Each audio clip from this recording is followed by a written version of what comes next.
No nosso planeta de hoje, nós vamos falar sobre o desperdício de alimento, o impacto ambiental e o contraste com milhares de pessoas passando fome em todo o mundo. Na Paraíba, são 650 mil toneladas de desperdício por ano. Está começando agora o Nosso Planeta. A ONU estima que atualmente 870 milhões de pessoas passam fome em todo o mundo e a cada dia mais de 20 mil crianças menores de 5 anos morrem por falta de alimentação. Tudo por causa de uma política injusta na distribuição de renda. Segundo um relatório da ONU, no Brasil são desperdiçados mais de 26 milhões de toneladas de alimentos. Na Paraíba, cerca de 650 mil toneladas. Desse total, 10% só no consumo. O restante, os 90%, no campo durante a produção, no transporte, na venda, no comércio, até chegar aos restaurantes e lanchonetes.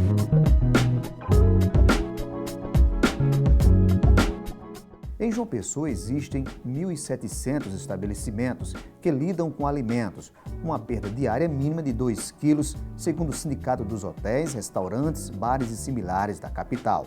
O suficiente para fornecer um almoço ou jantar para quase 7 mil pessoas.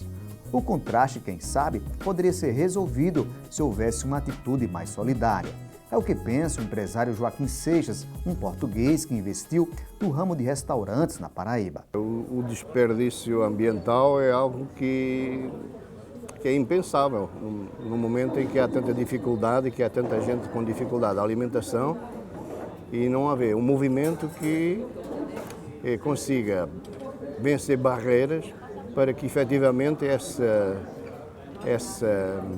excesso de desperdício se possa transformar na comida de muita gente que não tem que comer. Tem um amigo que lançou um movimento há 5 anos atrás, em Portugal, um movimento esse que se chama Zero Desperdício. Esse movimento consistia em que fosse reaproveitado tudo o que é possível reaproveitar, no sentido de transformar o lixo, que é prejudicial ao ambiente, em comida para pessoas que têm fome. Tão simples quanto isso. Portanto, o que é que ele fez? Ele foi convidar todas as entidades governamentais que normalmente têm jurisdição sobre o desperdício ou a reutilização, normalmente proibindo a reutilização, e pô-las a pensar ao contrário, dizendo-lhes, se a gente não pode reutilizar, digam-me como é que se pode reutilizar e a gente vai fazer de forma a que se possa reutilizar. E vocês, em vez de ser um parceiro castrador, vão ser um parceiro participativo. Para quê? Para que se possa mudar legislação, para que se possa fazer legislação que obrigue as pessoas a reutilizar, mas sobre condições de higiene e segurança, certo? Então, esse movimento deu certo. Eu sou comandante de bordo de uma companhia aérea. Neste momento, todas as refeições que sobram de um voo de passageiros, elas são integralmente utilizadas novamente, não pelos passageiros, mas vão dar entrada numa rede que, entretanto, se estabeleceu, onde cada organização se inscreve para doar, e essa rede tem meios próprios de refrigeração e de distribuição e que depois vai nas organizações não governamentais distribuir essa comida em total perfeição de ser consumida, entendeu?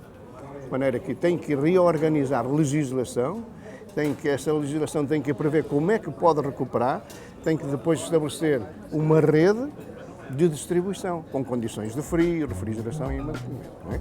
O presidente da Abrazel, Associação Brasileira de Bares e Restaurantes de João Pessoa, Paulo Amaral, acredita no menor desperdício alimentar se houver mais conscientização e mais capacitação dos que trabalham no segmento. A crise, ela ensina muita coisa. Né? Todo dono de restaurante, eu acredito que em outros segmentos também está se passando pelo mesmo problema. Você não está mais conseguindo repassar para o preço final os seus custos. Eles têm aumentado num volume muito maior do que você tem a capacidade de repassar para o consumidor final. O consumidor final está no seu limite. Então, todo restaurante está agora buscando aonde ele pode minimizar os seus custos. Entre essas eliminações que nós estamos aí estudando está exatamente o custo do desperdício. Então, os restaurantes hoje à la carte, ele tem um volume de desperdício menor do que o restaurante self-service. Mas aqueles proprietários de restaurantes self-service, a cada dia mais estudam o seu mercado para diminuir esse número de perdas. Que ao final de um dia, no self-service, sempre tem naquela rampa um volume de produtos que sobrou. E muitas vezes, na sua grande maioria das vezes, essa sobra ela é perda mesmo. Então, o que se tem feito é o controle do número de clientes que você tem nos seus diversos horários para evitar que você faça um volume maior de comida que não seja repassado, ou seja, a demanda não absorva esse volume de alimentos que sobra. Então, essa busca pela minimização dos custos, direto ou indiretamente, está fazendo com que se pense cada vez mais em minimizar o impacto das perdas por desperdício de alimentação. Há um cuidado muito grande com o que fazer com o desperdício do alimento já pronto. Aonde você pode evitar um maior desperdício, e é aí onde os restaurantes estão cada vez mais estudando como evitar, é na manipulação do alimento. Ou seja, na hora de fazer, você aproveitar ao máximo aquilo que você pode aproveitar do alimento, diminuindo as perdas, principalmente naqueles produtos naturais, como, por exemplo, os legumes, as hortaliças. Então, essas você tem como fazer um controle maior antes do preparo, até para diminuir o impacto. E depois dele pronto, não. Aí você tem que ter realmente uma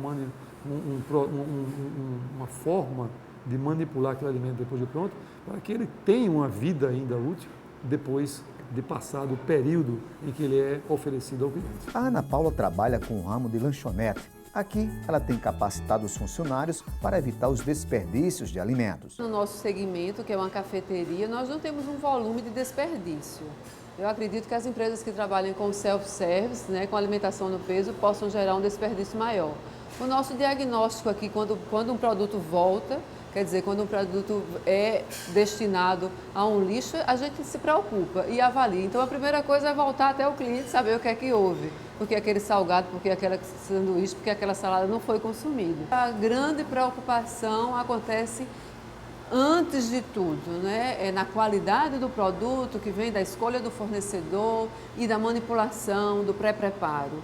Um colaborador consciente, ele trabalha como se aquele produto fosse seu e não da empresa, do dono, do proprietário da rede. É a nossa empresa, é uma cadeia de responsabilidade. E aí tem que ter o trabalho de conscientização, de capacitação, de formação de parcerias, principalmente. Nós investimos em tecnologias, equipamentos que nos permitam transformar aquele alimento de uma forma que gere menos desperdício.